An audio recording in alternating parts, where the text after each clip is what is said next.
top story tonight, the U.S. military says its campaign against Iran is intensifying as the conflict enters its second week. The White House says the goal is to destroy Iran's ballistic missile program, weaken its proxy groups, and prevent the country from obtaining a nuclear weapon. At the same time, Iran has targeted energy infrastructure in the Gulf, threatening oil shipments through the Strait of Hormuz and pushing gas prices higher.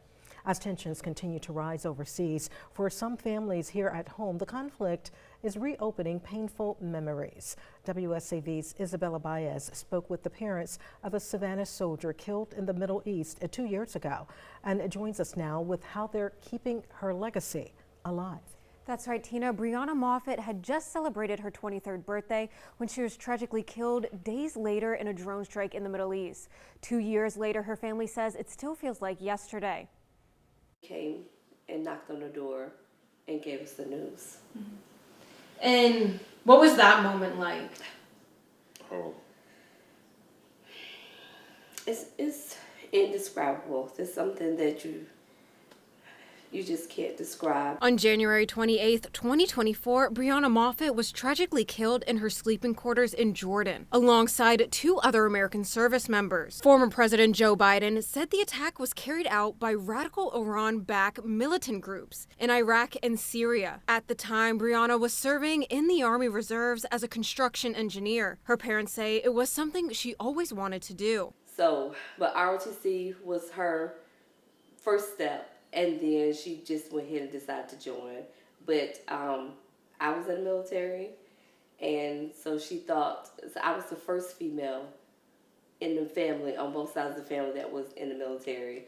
And she's the second. Brianna left in August of 2023 for her first deployment to Jordan. She was meant to be there for a year, but months later, her parents got the news they say they never expected. If I hold the anger, then I can't parent my other kids because of the anger.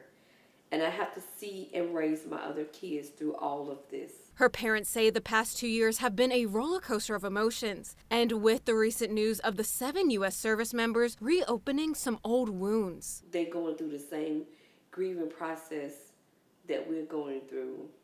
It's just heartbreaking. Because you never want to see this ever happen again. You pray that, eventually it will just stop.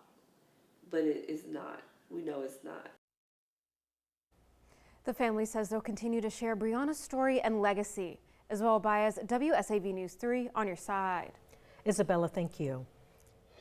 New tonight, Jasper County Schools are taking extra precautions tonight after a live round of ammunition was found inside Hardeeville Junior and Senior High School. The live round was discovered in a bathroom earlier today, prompting an immediate campus-wide lockdown while staff and school resource officers searched classrooms and student backpacks to ensure there were no additional weapons or ammunition. Nothing else was found. Additional security personnel will be on campus for the foreseeable future, and walk-around security measures are being increased. The district notes that metal detectors and bag scanners are used daily, and students are reminded to only bring instructional materials to school. A dramatic scene this afternoon in Chatham County after a vehicle crash left a driver trapped inside. It happened around 3:57 p.m. in the 1400 block of Millsby Lane Boulevard. Emergency crews rushed to the scene after reports of a vehicle accident with entrapment. Dramatic photos from the scene show firefighters working to free the driver, who was successfully removed and transported by EMS. Luckily, people in the home were not hurt. Emergency officials say they are investigating the cause of the crash. Beaufort County Council taking a step back on a proposed gunfire ordinance that could restrict where residents in unincorporated areas can shoot their firearms. The measure has passed in every meeting so far, but concerns from officials and the public have now prompted a pause. The draft ordinance makes it illegal to discharge a firearm within 500 feet of a building, park, or playground. It was created after neighborhoods raised issues with property damage and safety concerns related to gunfire.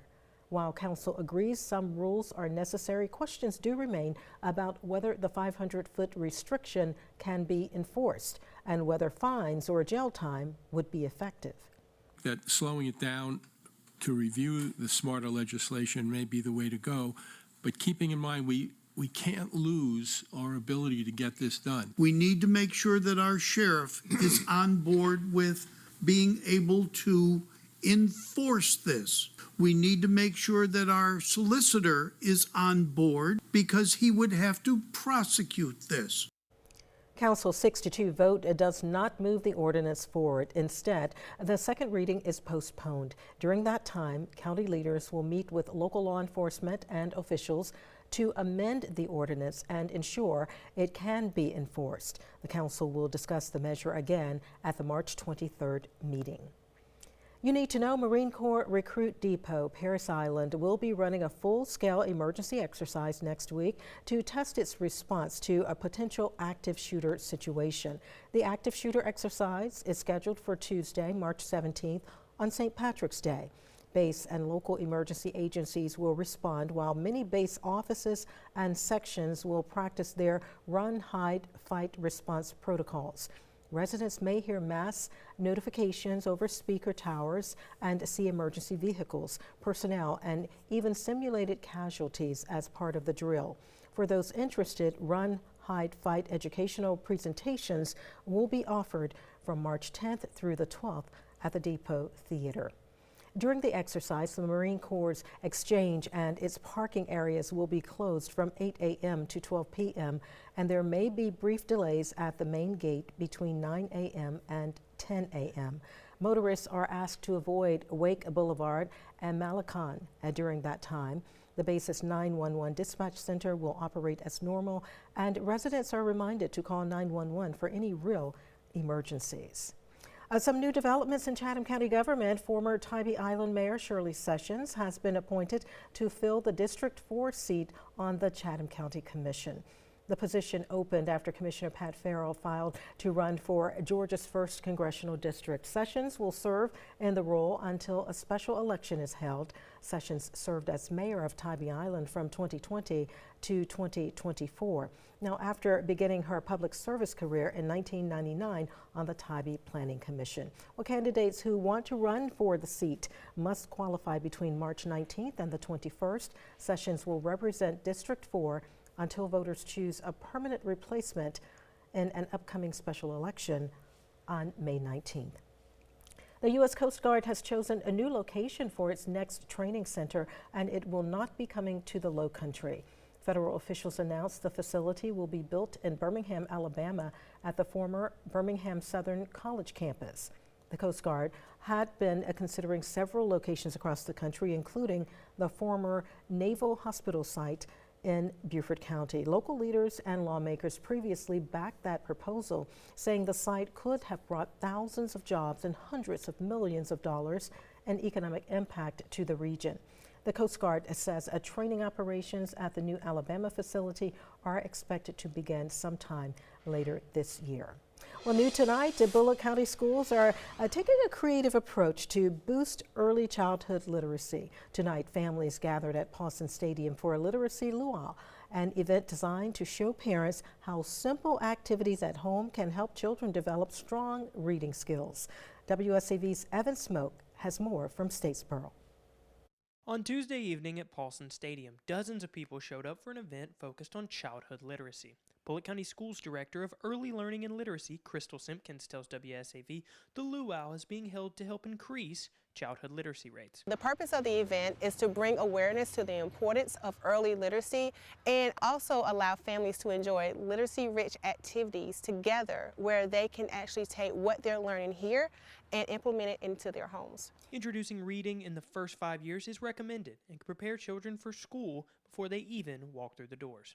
90% of a child's brain is developed before the age of 5. And so we try to bring awareness to families on the importance of early language development, literacy skills, things that you can do with your children to get them prepared for school. And so once they get to us in the school district, they're already ready, they're on track, and everything is good to go. Events like Tuesdays are not the only thing Bulloch County Schools and its partners are doing to prepare children. Simpkins spoke with WSAV about a city partnership Mayor Jonathan McCullough highlighted in his recent State of the City address. Bulloch County Schools, along with the Bulloch County Literacy Council, has put a strong emphasis on our literacy initiatives. So we've placed over 50 reading nooks around the community. You have some in local businesses, as well as some that are like shared libraries located outside of those businesses. And so our goal is to ensure that children always have access to books. Another way the school district is increasing access is by bringing its book bus to events all year round. A full schedule for the mobile library can be found